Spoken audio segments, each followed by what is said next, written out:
Big George Foreman is a big dud. It's so bad. This is what happens to biopics when the titular character, the real life person, is still alive and is an executive producer guiding the story, guiding the narrative the way they see fit. They're too close to the project and it's so heavy-handed, and that's what I got from this film. I think George Foreman was too involved in this project, and that contributed to it, first of all, not being well received because it didn't do well at the box office. For a legend like George Foreman, you would think that this would be a hit.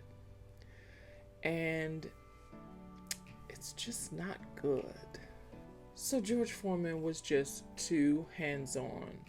You can feel his imprint as the story unfolds. It chronicles his troubled youth onto various fights that he went through and touches just a little bit on the George Foreman grill, but not really how he came to be involved with it and how he became a minister. No.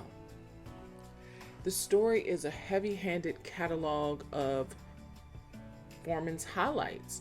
The problem with that is the audience or demographic for this film was there live, saw the fights, knew a lot of the splashy news stories in real time.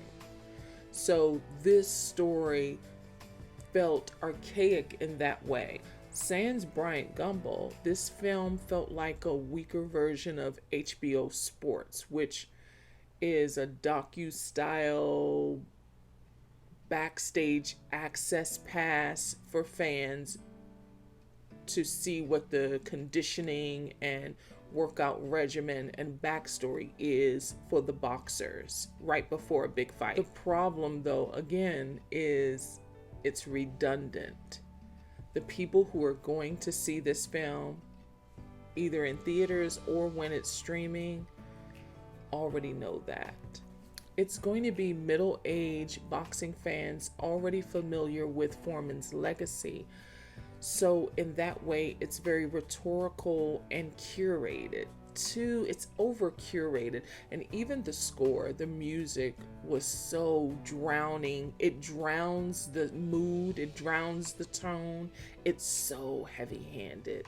You know that they're trying to impress upon the viewer to feel sad, to feel something. That's a trick that doesn't work. It felt so commercialized, and the story is too weak.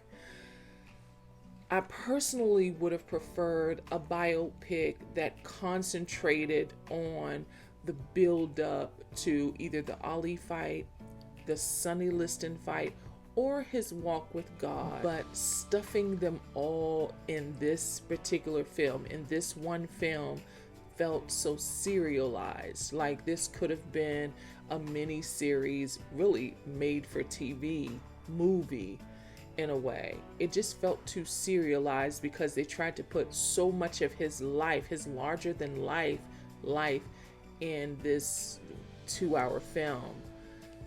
And it just felt overstuffed. It's also miscast. And that's not on newcomer Chris Davis. It's not his fault.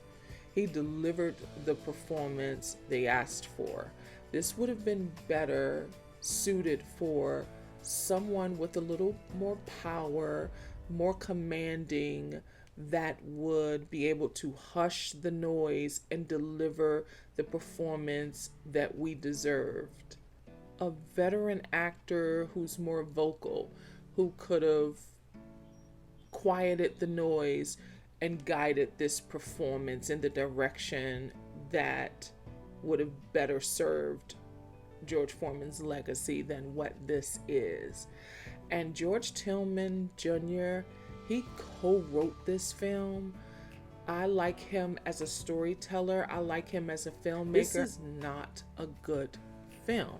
This is a streaming movie, but I understand why they wanted us to come out and support this film. I am glad that I supported this film, but I am disappointed that it wasn't a good one. At the end of the day, I understand why George Foreman would want to exec produce, but I just think he was too involved. He was too involved. If he would have stepped back and let the magic happen, this would have been a better film.